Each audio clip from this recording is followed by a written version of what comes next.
India എൻ്റെ രാജ്യം. മക്കൾ ചിത്രം കണ്ടല്ലോ. എന്താണ് ചിത്രത്തിൽ കാണുന്നത്? നമ്മുടെ ഇന്ത്യയുടെ ദേശീയ പതാക ഉയർത്തുകയാണ് അല്ലേ? ഏത് ദിവസമാണ് നമ്മൾ ദേശീയ പതാക ഉയർത്തുന്നത്? സ്വാതന്ത്ര്യദിനത്തിന് അല്ലേ? എന്നാണ് നാം സ്വാതന്ത്ര്യദിനമായി ആഘോഷിക്കുന്നത്? ആഗസ്റ്റ് 15-ന്. തേജസിൻ്റെ സ്കൂളിൽ സ്വാതന്ത്ര്യദിനാഘോഷം നടക്കുകയാണ്. സാമൂഹ്യശാസ്ത്ര ക്ലബിൻ്റെ നേതൃത്വത്തിൽ വിവിധ പരിപാടികളും ആസൂത്രണം ചെയ്തിട്ടുണ്ട്. നിങ്ങളെ സ്കൂളുകളിലും പല പരിപാടികൾ നടത്താറില്ലേ? മേഘ ടീച്ചർ ഓരോ ഗ്രൂപ്പിനും ചുമതലകൾ നൽകി. സ്വാതന്ത്ര്യദിനവുമായി ബന്ധപ്പെട്ട പതിപ്പ് തയ്യാറാക്കുന്ന ചുമതലയാണ് തേജസിനും കൂട്ടുകാർക്കും ലഭിച്ചത്. പതിപ്പിൽ ഉൾപ്പെടുത്തിയിട്ടുള്ള വിവരങ്ങൾ ശേഖരിക്കാൻ അവർ ഗ്രന്ഥശാല സന്ദർശിക്കാൻ തീരുമാനിച്ചു. അവരുടെ മുൻ അധ്യാപകനായ വിനയൻ മാഷാണ് ഗ്രന്ഥശാലയുടെ ലൈബ്രറിയൻ. കുട്ടികൾ മാഷിനോട് ഗ്രന്ഥശാല സന്ദർശനത്തിൻ്റെ ഉദ്ദേശം വ്യക്തമാക്കി. കുട്ടികളെ, നമ്മുടെ രാജ്യം ഭരിച്ചിരുന്ന വിദേശികൾ ആരാണെന്ന് പറയാമോ? വിനയൻ മാഷ് ചോദിച്ചു. ബ്രിട്ടീഷുകാർ, ഭവ്യ ആവേശത്തോടെ പറഞ്ഞു. മിടുക്കി. ആട്ടെ, എങ്ങനെയാണ് അവർ നമ്മുടെ അധികാരികളായി മാറിയതെന്ന് നിങ്ങൾക്കറിയാമോ? കുട്ടികൾ അറിയില്ലെന്ന മട്ടിൽ പരസ്പരം നോക്കി. മാഷ് ഗ്രന്ഥശാലയിൽ നിന്ന് ഒരു ചിത്രകഥാ പുസ്തകം അവർക്ക് വായിക്കാനായി നൽകി. കൂട്ടുകാർ താല്പര്യത്തോടെ പുസ്തകം വായിച്ചു തുടങ്ങി. ചിത്രകഥ ഇവിടെ തന്നിട്ടുണ്ട് അല്ലേ? ഒന്നാമത്തെ പേജിൽ എന്താണ് എഴുതിയിട്ടുള്ളത്? ഏലം, കുരുമുളക് തുടങ്ങിയ സുഗന്ധദ്രവ്യങ്ങളും പട്ട്, പരുത്തി തുടങ്ങിയ തുണിത്തരങ്ങളും വാങ്ങുന്നതിനായാണ് വിദേശികൾ കപ്പലുകളിൽ ആദ്യമായി ഇന്ത്യയിലെത്തിയത്. പതിയെ പതിയെ അവർ രാജാക്കന്മാരിൽ നിന്നും പ്രത്യേക ആനുകൂല്യങ്ങൾ നേടിയെടുത്ത് ഇവിടെ വ്യവസായശാലകൾ സ്ഥാപിച്ചു. ഇന്ത്യയിലെ വിവിധ പ്രദേശങ്ങളിലെ രാജാക്കന്മാർ പരസ്പരം ശത്രുക്കളായി പോരടിച്ച് നിന്നിരുന്നതിനാൽ വിദേശികൾക്ക് എളുപ്പത്തിൽ അവരുടെ ശക്തി വർദ്ധിപ്പിക്കാൻ കഴിഞ്ഞു. പീരങ്കി, തോക്ക് തുടങ്ങിയ മെച്ചപ്പെട്ട ആയുധങ്ങളും യുദ്ധതന്ത്രങ്ങളും ഉപയോഗിച്ച് നാട്ടുകാരെ അവർ വരുതിയിലാക്കി. ക്രമേണ കൃഷിയും കച്ചവടവും രാജാക്കന്മാരും അവരുടെ നിയന്ത്രണത്തിലായി. നാട്ടുരാജ്യങ്ങൾ അവർ പിടിച്ചെടുത്തു. കാലങ്ങൾ കൊണ്ട് ഇന്ത്യയുടെ മുഴുവൻ പ്രദേശങ്ങളിലും ബ്രിട്ടീഷുകാർ ആധിപത്യം നേടി. പിന്നീടുള്ള 200ഓളം വർഷം ഇന്ത്യ അവരുടെ അധീനതയിലായിരുന്നു. ചിത്രകഥ വായിച്ചല്ലോ. ഇനി എൻ്റെ ചോദ്യങ്ങൾക്ക് ഉത്തരം പറയൂ. മാഷ് തുടർന്നു. ഇനി മാഷിൻ്റെ ചോദ്യങ്ങൾക്ക് നമ്മൾ ഉത്തരം കണ്ടെത്തണം അല്ലേ? ഒന്നാമത്തെ ചോദ്യം എന്താണ്? വിദേശികൾ ഇന്ത്യയിലെത്തിയത് എന്തിനു വേണ്ടിയായിരുന്നു? കച്ചവടത്തിന് വേണ്ടിയിട്ടാണല്ലേ വിദേശികൾ ഇന്ത്യയിലെത്തിയത്? ഏലം, കുരുമുളക്, പട്ട്, പരുത്തി തുടങ്ങിയവ വാങ്ങുന്നതിനാണ് വിദേശികൾ ആദ്യമായി എത്തിയത്. രണ്ടാമത്തെ ചോദ്യം, വിദേശികൾക്ക് ഇന്ത്യയിൽ അധികാരം സ്ഥാപിക്കാൻ എളുപ്പമായത് എങ്ങനെയാണ്? വിവിധ പ്രദേശങ്ങളിലെ രാജാക്കന്മാർ പരസ്പരം ശത്രുക്കളായി പോരടിച്ചു നിന്നിരുന്നതിനാലാണ് അവർക്ക് എളുപ്പത്തിൽ അവരുടെ അധികാരം സ്ഥാപിക്കാൻ കഴിഞ്ഞത്. ബ്രിട്ടീഷുകാരുമായുള്ള പോരാട്ടങ്ങളിൽ ഇന്ത്യക്കാർക്ക് പിടിച്ചു നിൽക്കാൻ കഴിയാതെ വന്നത് എന്തുകൊണ്ടായിരുന്നു? ബ്രിട്ടീഷുകാരുടെ കയ്യിൽ പീരങ്കി, തോക്ക് തുടങ്ങിയ മെച്ചപ്പെട്ട ആയുധങ്ങളും യുദ്ധതന്ത്രങ്ങളും ഉണ്ടായിരുന്നു. ഇന്ത്യയിലെ നാട്ടുകാരുടെ കയ്യിൽ, ജനങ്ങളുടെ കയ്യിൽ അങ്ങനത്തെ യുദ്ധതന്ത്രങ്ങളൊന്നും ഉണ്ടായിരുന്നില്ല. നമുക്ക് പഠിക്കാനുള്ള അടുത്ത ടോപ്പിക്കാണ് ബ്രിട്ടീഷുകാർക്കെതിരായ പോരാട്ടങ്ങൾ. ബ്രിട്ടീഷുകാരുടെ ഭരണത്തിൽ നമ്മുടെ രാജ്യത്തിൻ്റെ ജനങ്ങൾ വളരെയധികം പ്രയാസം അനുഭവിച്ചു അല്ലേ മാഷേ? നീന ചോദിച്ചു. അതെ, പൊറുതിമുട്ടിയ ജനം വിവിധ സ്ഥലങ്ങളിൽ ബ്രിട്ടീഷുകാർക്കെതിരായ സമരങ്ങൾക്ക് തുടക്കമിട്ടു. നിയമങ്ങൾ ലംഘിച്ചും നിസ്സഹകരണം പ്രഖ്യാപിച്ചും ജാഥകൾ സംഘടിപ്പിച്ചും അവർ പ്രതിഷേധിച്ചു. വീണ് ചോദിക്കുന്ന മാഷോട്, ഇത്തരം പ്രതിഷേധങ്ങൾക്കല്ലേ മാഷെ സ്വാതന്ത്ര്യ സമരം എന്നറിയപ്പെടുന്നത്? മാഷ് പറയാണ്, മാഷ് നവീൻ്റെ തോൾ തട്ടിട്ട് അഭിനന്ദിച്ചിട്ട് പറഞ്ഞു, മിടുക്കൻ. മാഷ് അലമാരയിൽ നിന്ന് വേറൊരു പുസ്തകം എടുത്തിട്ട് കുട്ടികൾക്ക് കൊടുത്തു. എന്നിട്ട് പറയാണ്, ഇനി നമുക്ക് സ്വാതന്ത്ര്യ സമരത്തിലെ ചില പ്രധാന സംഭവങ്ങൾ പരിചയപ്പെടാം. ഇനി എന്തൊക്കെയാണ് അതൊക്കെ എന്ന് നോക്കാം കേട്ടോ. ഫസ്റ്റ് നമ്മൾ ഉപ്പു സത്യാഗ്രഹം നോക്കുന്നത്. ഉപ്പു സത്യാഗ്രഹം 1930. അക്കാലത്ത് കടൽ വെള്ളം വറ്റിച്ച് ഉപ്പുണ്ടാക്കുന്ന ജോലിയിൽ ധാരാളം ഇന്ത്യക്കാർ ഏർപ്പെട്ടിരുന്നു. ക്രൂരമായ ബ്രിട്ടീഷ് ഭരണാധികാരികൾ ഇന്ത്യക്കാർ ഉപ്പെടുക്കുന്നതിന് നികുതി, അതായത് പ്രത്യേക തുക അടക്കണമെന്ന് പ്രഖ്യാപിച്ചു. നികുതി കൊടുക്കാതെ ഉപ്പ് കുറുക്കുന്നവരെ തടങ്കലിലാക്കി. ഇതിനെതിരെ ഗാന്ധിജി ജനങ്ങളെ സംഘടിപ്പിച്ചു. സബർമതി ആശ്രമത്തിൽ നിന്ന് ദണ്ഡി കടപ്പുറത്തേക്കാണല്ലേ അവർ പോയത്? ദണ്ഡി കടപ്പുറം ഗുജറാത്തിലാണ്. ഗാന്ധിജിയും കൂട്ടരും ദണ്ഡി കടപ്പുറത്തേക്ക് പോണതും അവിടെ നിന്ന് ഉപ്പ് വാരിയെടുക്കുന്ന ചിത്രമാണ് അല്ലേ?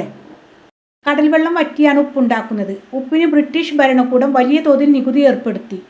നികുതി കൊടുക്കാതെ ഉപ്പുണ്ടാക്കിയാൽ ജയിൽ ശിക്ഷ ലഭിക്കും. ആർക്കും ആവശ്യമുള്ള ഒരു വസ്തുവാണ് ഉപ്പ് എന്നതുകൊണ്ട് ഈ നിയമം ലംഘിക്കാൻ ഗാന്ധിജി തീരുമാനിച്ചു. ഉപ്പ് സത്യാഗ്രഹം എന്താണെന്നുള്ളതാണ് കേട്ടോ. 1930 മാർച്ച് 12 ഗുജറാത്തിലെ സബർമതി ആശ്രമത്തിൽ നിന്നും ഗാന്ധിജിയും 78 അനുയായികളും 358 കിലോമീറ്റർ അകലെയുള്ള ദണ്ഡി കടപ്പുറത്തേക്ക് യാത്ര തിരിച്ചു. ഏപ്രിൽ 5 ദണ്ഡി കടപ്പുറത്തെത്തിയ ഗാന്ധിജി ഏപ്രിൽ 6 കടൽവെള്ളം കുറുക്കി ഉപ്പുണ്ടാക്കി ഉപ്പ് നിയമം ലംഘിച്ചു. ഇതാണ് ദണ്ഡി യാത്ര അല്ലെങ്കിൽ ഉപ്പ് സത്യാഗ്രഹം എന്ന പേരിൽ അറിയപ്പെടുന്നത്. സബർമതി ആശ്രമത്തിൽ നിന്നാണ് പുറപ്പെട്ടത് മാർച്ച് 12. എത്തിയത് എന്നാണ്? ഏപ്രിൽ 5. എത്ര കിലോമീറ്റർ ദൂരം ഉണ്ടായിരുന്നു? 388 കിലോമീറ്റർ അല്ലേ. ദണ്ഡി കടപ്പുറം ഗുജറാത്തിലെ ഒരു കടൽ തീരാണ് കേട്ടോ.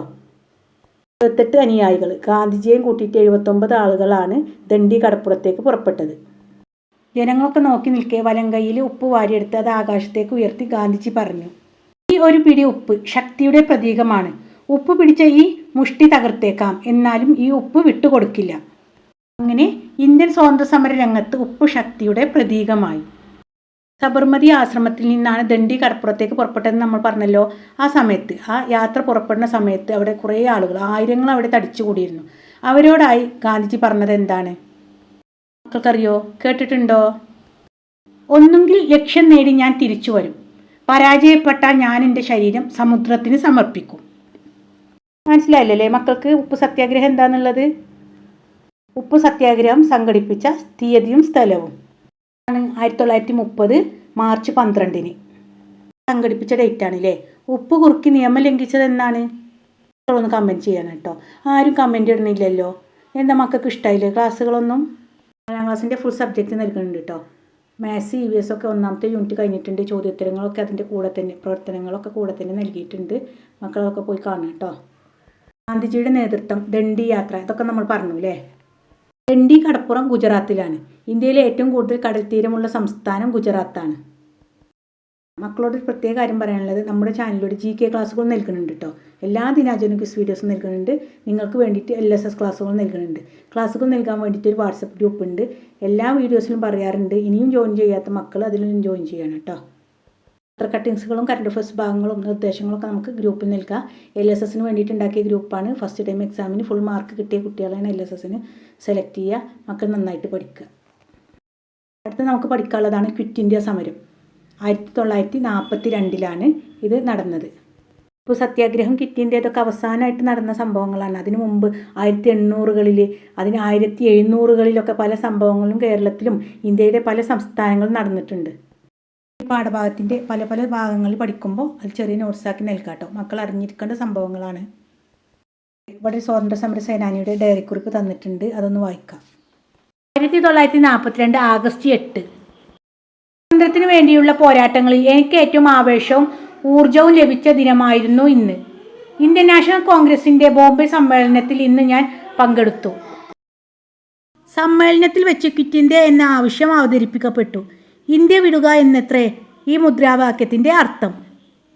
സ്വാതന്ത്ര്യത്തിന് വേണ്ടിയുള്ള ഏറ്റവും ശക്തിയാർന്ന സമരമായിരിക്കണം ഇതെന്ന് ഗാന്ധിജി ഞങ്ങളെ ഓർമ്മിപ്പിച്ചു. പ്രവർത്തിക്കുക അല്ലെങ്കിൽ മരിക്കുക എന്ന് ബാപ്പുജി എല്ലാവരോടും ആഹ്വാനം ചെയ്തു. ഇത് കേട്ടപ്പോൾ ഞാൻ അറിയാതെ എഴുന്നേറ്റ് നിന്ന് മുഷ്ടി ചുരുട്ടി മുദ്രാവാക്യം വിളിച്ചുപോയി, ക്വിറ്റ് ഇന്ത്യ, ക്വിറ്റ് ഇന്ത്യ.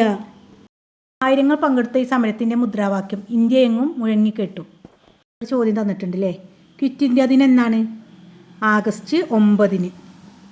നേതൃത്വം നൽകിയവർ മഹാത്മാഗാന്ധി, ജവഹർലാൽ നെഹ്റു, അരുണ ആസിഫ് അലി, ജയപ്രകാശ് നാരായണൻ, സുഭാഷ് ചന്ദ്രബോസ്, ഖാൻ അബ്ദുൽ ഗാഫർ ഖാൻ, സരോജിനി നായിഡു, അങ്ങനെ ഒരുപാട് പേരുണ്ട് കേട്ടോ.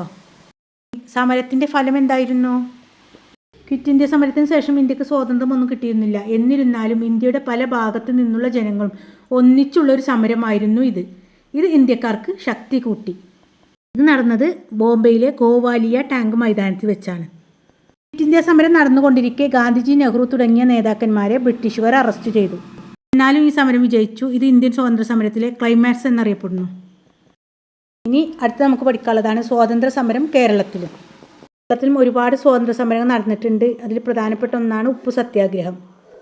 കണ്ണൂർ ജില്ലയിലെ പയ്യന്നൂർ ഉളിയത്ത് കടവിലാണ് കേരളത്തിലെ ഉപ്പ് സത്യാഗ്രഹം നടന്നത്. കേളപ്പനാണ് കേരളത്തിൽ ഉപ്പ് സത്യാഗ്രഹത്തിന് നേതൃത്വം നൽകിയത്. അതിനാൽ അദ്ദേഹത്തെ കേരള ഗാന്ധി എന്നറിയപ്പെടുന്നു. വംശി നാരായണപിള്ള എഴുതിയ വരിക വരിക സഹചര്യ എന്ന ദേശഭക്തി ഗാനം സമരത്തിന് ആവേശം നൽകി. കേരളത്തിലും ഒരുപാട് പേര് സ്വാതന്ത്ര്യ സമരത്തിന് നേതൃത്വം കൊടുത്തിരുന്നു. ആരൊക്കെയാണ് അവർ? TK Madhavan, KP Kesava Menon, Muhammad Abdurahman, AK Gopalan, Akkamma Cherian, Kuttimalu അമ്മ. തുടങ്ങിയ ഒരുപാട് പേരുണ്ട്. ഇനി കേരളത്തിൽ നടന്ന പ്രധാന സമരങ്ങൾ ഏതൊക്കെയാണ് വന്നിട്ടുണ്ടല്ലേ? മലബാർ കലാപം, മാപ്പിള ലഹള എന്ന പേരിലും അറിയപ്പെടുന്നുണ്ട്. ഇതിൻ്റെ ഭാഗമായിട്ടാണ് വാഗൺ ട്രാജഡി നടന്നത് 1921. മലപ്പുറം ജില്ലയിലെ തിരൂരിലാണ് ഇതിൻ്റെ സ്മാരകം, വാഗൺ ട്രാജഡിൻ്റെ സ്മാരകം ഉണ്ടാക്കിയിട്ടുള്ളത്. അടുത്ത കലാപം ആറ്റിങ്ങൽ കലാപം, അത് 1700-കളിലുള്ളതാണ്. അഞ്ചുതെങ്ങ് കലാപം, വൈക്കം സത്യാഗ്രഹം, ഗുരുവായൂർ സത്യാഗ്രഹം, ഉപ്പു സത്യാഗ്രഹം ഒക്കെ കേരളത്തിൽ നടന്ന സമരങ്ങളാണ്. നമുക്ക് പഠിക്കാനുള്ള ടോപ്പിക്കാണ് സ്വാതന്ത്ര്യ സമര നേതാക്കൾ. അടുത്ത ക്ലാസ് പഠിക്കുക, തുടർന്നുള്ള ക്ലാസ്സുകൾ നൽകുന്നതായിരിക്കും. ഓക്കെ മക്കളെ, എല്ലാവരും നന്നായിട്ട് പഠിക്കണേ.